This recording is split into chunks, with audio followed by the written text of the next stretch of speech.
massive supervolcano eruption, like the one under Yellowstone National Park in Wyoming. The European Science Foundation has released a 70-page report called Extreme Geohazards, Reducing the Disaster Risk and Increasing Resilience. It references the Yellowstone supervolcano. Now, Yellowstone's volcano doesn't look like some others because it's a caldera, or a crater. It's around ground level instead of towering into the clouds. But scientists say it covers a really enormous reserve of magma beneath the Earth's surface. We have a rendering of what scientists say this underneath that volcano, an ocean of molten rock, they tell us, that stretches for hundreds of miles. Of course, nobody needs to freak out right now at all. Scientists say there's only about a 10% chance of an eruption like this happening anytime this century. So there's a good chance you'll never see it. But 10%, I mean, that's not tiny. And the U.S. Geological Survey noted last year, even if Yellowstone does erupt, it could be a small incident, not some Armageddon type thing.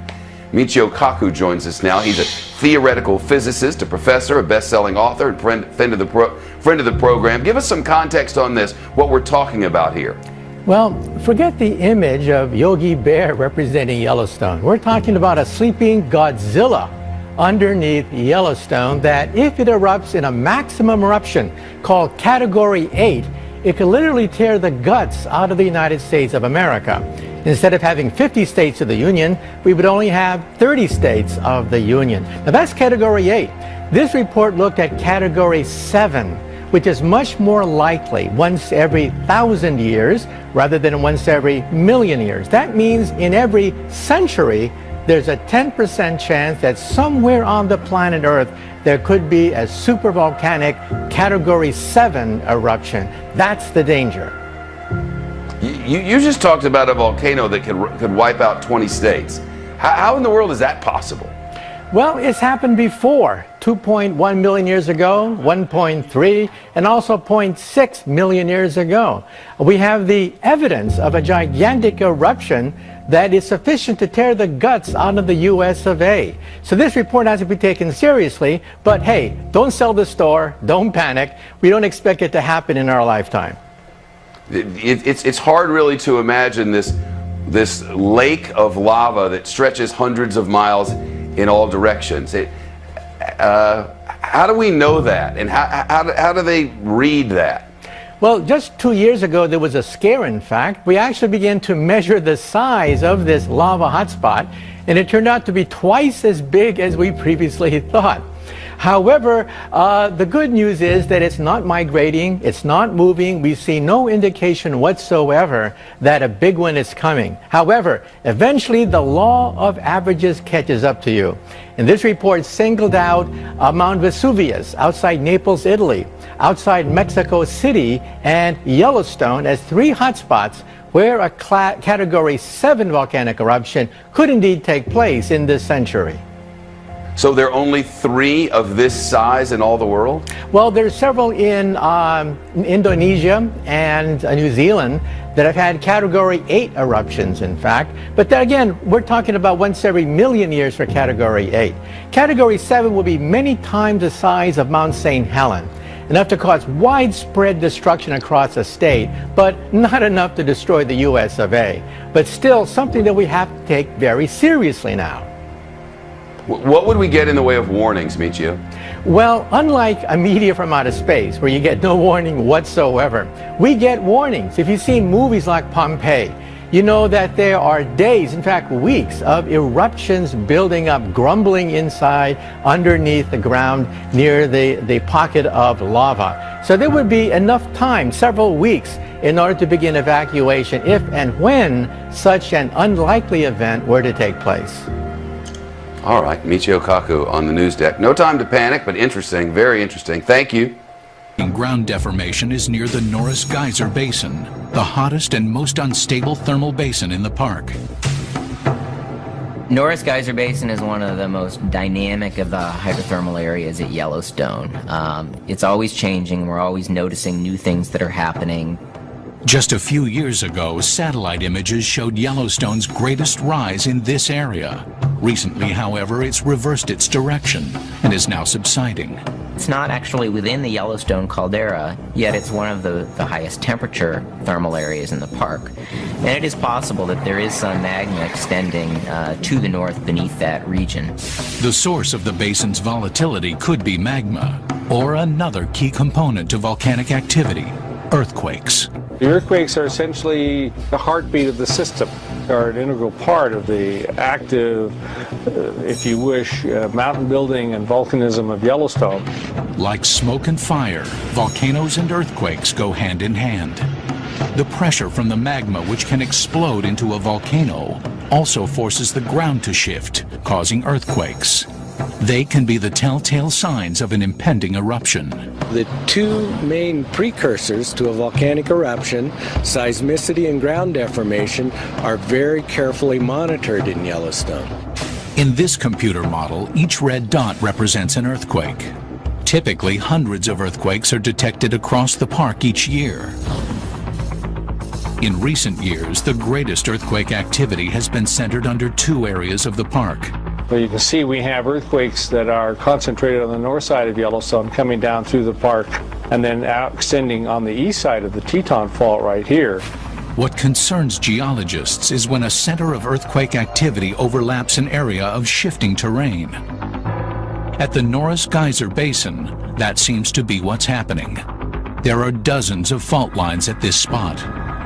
That's very critical because if magma is starting to move up, we would expect to see a bulging in an area and associated earthquakes as the ground starts to crack.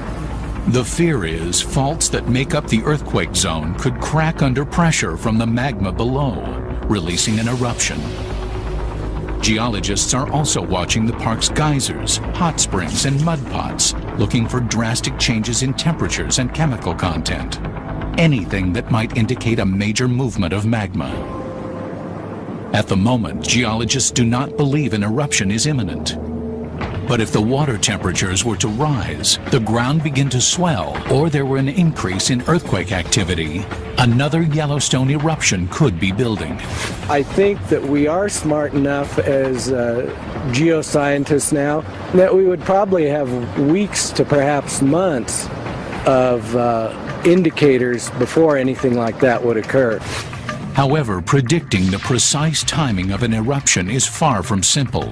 Scientists have been fooled in the past. We've seen it in Yellowstone. There's bulging, there's vibrations, there's increased seismicity. There's all the things one would expect and go, oh, uh-oh, we're in trouble. And then, nothing.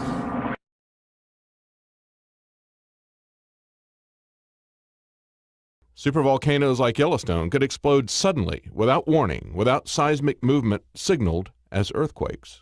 When we think of an explosive volcanic eruption, we imagine it being preceded by earthquakes, by ground swelling, by the mountain venting some hot gas, perhaps even some lava. These are the signs we look for in the inexact science of volcanic predictions. But two research papers, published on the very same day this year, say that predicting supervolcano eruptions is even more difficult than predicting the eruptions of regular volcanoes. More on that in a moment, but first, do the events in Yellowstone earlier this year demonstrate changes that may be building toward an eruption? We did have an earthquake of 4.8 magnitude. Now that is the largest we've had in Yellowstone in over 30 years. And a couple of months later shuts down a road that's melted because of increased ground temperature. People start to get edgy about an impending eruption. I went to Yellowstone recently, and geothermal activity is everywhere. A reminder that you're on top of a super caldera and magma dome, the largest on Earth. Frankly, we are just a few miles above some really hot magma.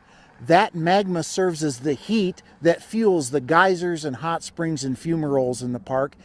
It's that engine that allows for the unique things that we see here in Yellowstone. This is what the melted road looks like 2 months later. Yellowstone spokesman at the time said the road had turned to soup, and that was widely reported, even in the mainstream media. But when I spoke to a ranger there, she dismissed it as simply a bad asphalt job. It was closed due to melting, the heat. underneath No, no, it has nothing to do with that. That was just a couple of days. It was the asphalt was soft.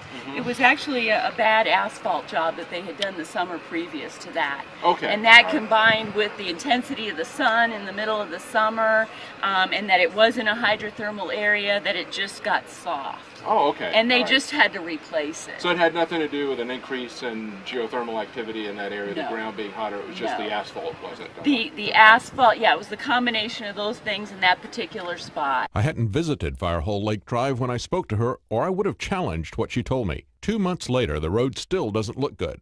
But more importantly, Yellowstone spokesman told the press at the time that people needed to stay away from the road because there was a high danger of stepping on seemingly solid soil into severely hot water. Contrary to what she said, Firehole Lake is an active geothermal area, and you can see that the road deteriorates as it comes into proximity to geothermal features. But it's what we've come to expect from government employees at every level: fear for their job if controversy erupts, and contempt for the public's right to know. If it was just a bad asphalt job heated up by the sun rather than increased ground temperature, then why are there other melted paved areas that they've just fenced off rather than try to fix? My suspicion is that the spots are so hot at the moment that they can't fix them. Ground temperature goes up and down with seismic activity in the park. We see between 1,000 and 3,000 earthquakes a year in Yellowstone. Most of them are so small, nobody ever feels them. Swarms of small earthquakes that you can't even feel can cause the ground to go through major changes. Look at this area that was once a forest. The ground was a hospitable environment for trees to grow for a long period of time. Then in 1978, swarms of small earthquakes caused the ground in this area to rise to 200 degrees Fahrenheit. It wasn't the quakes, but the heat that killed the trees. So while we may be heading into another period of increased activity in Yellowstone, it's far from the largest activity we've seen since it became a park. Of course, everyone will tell you that it's not if, but when the super caldera blows up.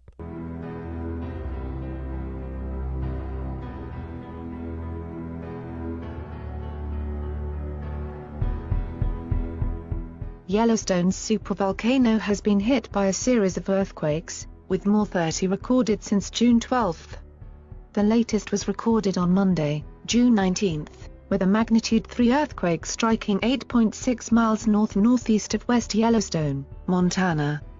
The swarm began last week, and on June 15 saw a magnitude 4.5 earthquake take place in Yellowstone National Park.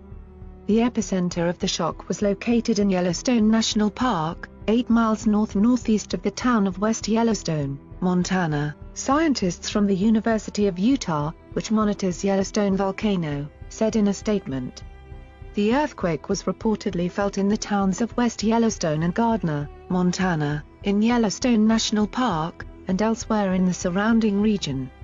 This earthquake was the largest to have hit Yellowstone since March 30, 2014, when a magnitude 4.8 earthquake was recorded 18 miles to the east, near the Norris-Geyser Basin. The 4.5 earthquake is part of an energetic sequence of earthquakes in the same area that began on June 12, the statement continued. This sequence has included approximately 30 earthquakes of magnitude 2 and larger and 4 earthquakes of magnitude 3 and larger, including today's magnitude 4.5 event. As of June 16, 235 events had been recorded. Most of these ranged in the magnitude of 0 to 1, with 5 less than 0. The University of Utah is part of the Yellowstone Volcano Observatory, YVO, which monitors volcanic and earthquake activity in Yellowstone National Park. Seismic activity at volcanoes can signal an eruption is due to take place, although predicting exactly when a volcano will erupt is. As you see, the calderas left by the magma plume at Yellowstone. So you can see that the Earth's crust has moved across this plume, and subsequent eruptions you can see moving further north as the crust moves in a different direction. The magma plume itself is not what anybody thought. Usually they don't tell us a whole lot about the magma plume, but it's not a ball of magma. And the magma plume is actually not traversing up vertically from depths. It is coming up at a lateral motion from Idaho, where it's deep, into Yellowstone, where it is getting very shallow. This is a diagram showing you where most of the earthquakes are occurring is in this blue zone. where the magma percolates and it starts to separate out and become superficial, closer to the surface, different compositions. But when magma filters through cracks and then percolates back down, it hardens and forms these dikes. These dikes compartmentalize the underneath ground into chambers. The dikes have a tendency to crack and break and fill empty chambers, thereby creating an overflow system for the park itself.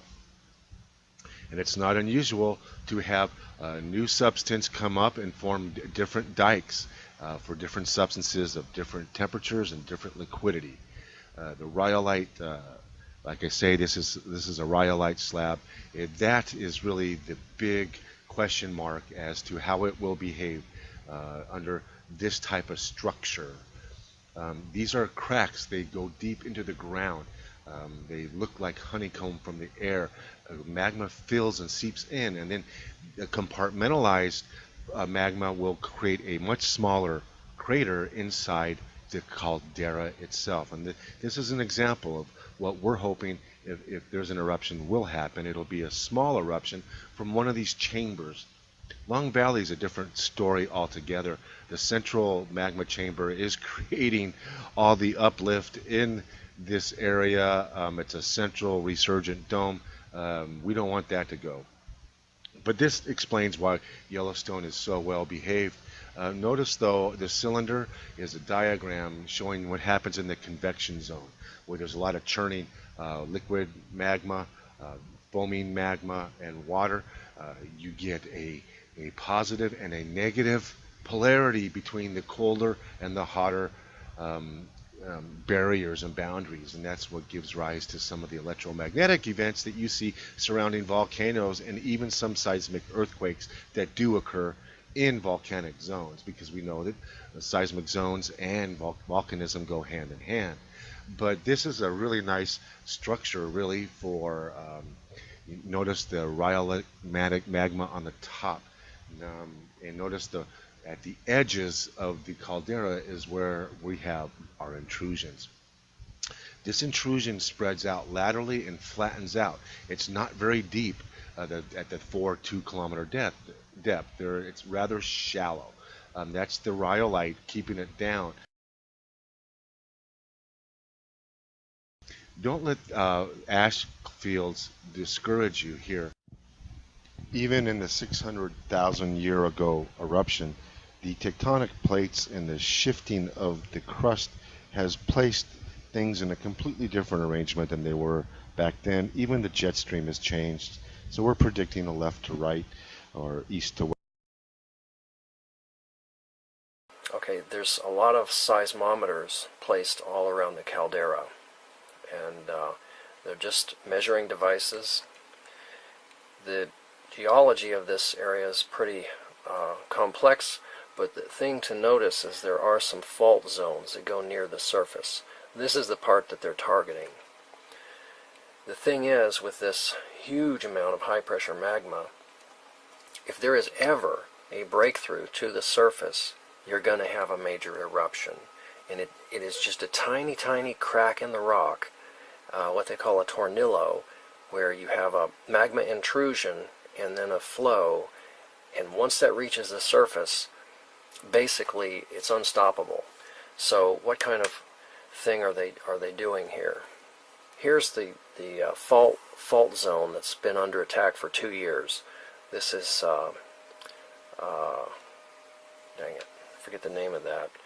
They made all 3 of these. They're attacking 3 sites, and they've got like Maple Lake, Mirror, I forget, darn it. Anyway, this is the equipment, or it's something similar to the equipment they're using. They have a computer-controlled array of this type of device. It's called a vibro-sized truck. This is a 60-ton truck that can press this steel plate down and produce actually earthquakes. And when they're arranged in an array, you have the ability to put these pressure waves into the earth, which I'll show in a minute. And yes, they're absolutely huge. They're used for natural gas exploration because you can actually map the underlying rock with these seismic waves. Here's a vibrosize waveform, just a typical thump on the ground and the kind of thing that happens, and it looks like it's peaking about 10,000 pound force here. And here's one that's actually frequency swept. And you want to remember, this is the kind of a waveform that can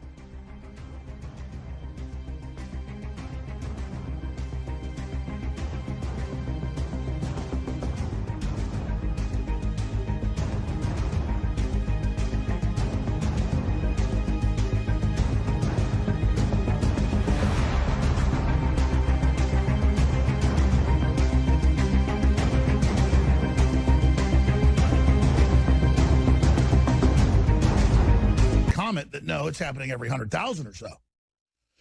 And satellites show us giant craters all over the world that have just been filled in with water or filled in with trees, filled in with foliage. I don't know all the mysteries of the universe, but I know this: the ring of fire from the Pacific Ocean all the way around from Asia to the tip of Chile has triggered everywhere in the last decade but key plates off California. Now, the sun's cooled off. That affects our climate. Is that doing it? Is it the magnetic field? He's the expert because he looks at all the studies, the full spectrum. So many experts at the university level just write their own little papers in their one little area and don't do the general research. He's with us for the rest of the hour, 5 minutes the next hour, standeo.com. And the last time he was on was over a year ago. Time flies, February 6, 2015. You can pull that interview up. You can hear it for yourself, but the body of his work's there, the books he's written. He has predicted things more accurately than anybody I have read or talked to. Here's the headline: Volcanic expert, super eruption coming. And now you see what they're calling unprecedented eruptions, unprecedented geological activity, tectonic activity. And going over his bio, he held an above top secret security clearance and worked undercover with the FBI. He was part of an exclusive black project specializing in the development of advanced technology.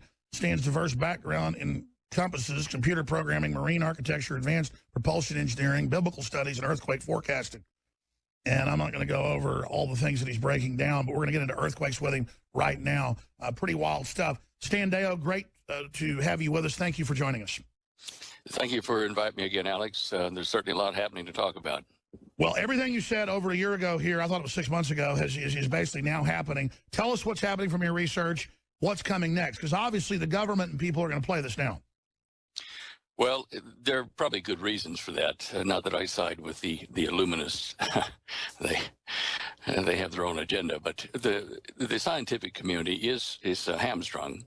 And if they weren't, they have the fear of causing a panic if they predict an earthquake or a volcano and it doesn't happen. And so they're put in between a rock and a hard place to tell the public. And now then, of course, they've got a White House muzzle on them, so they can't say anything.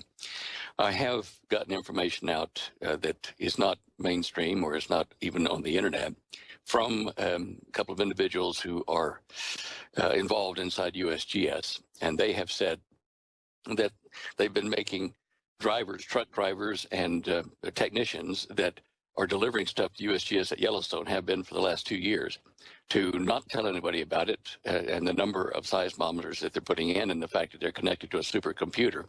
I think they've moved it from Texas now then to Utah, to the new center. But there's a lot of effort being pointed at Yellowstone, and you can see the evidence of it in a lot of the video coming out of there that they're allowing to come out.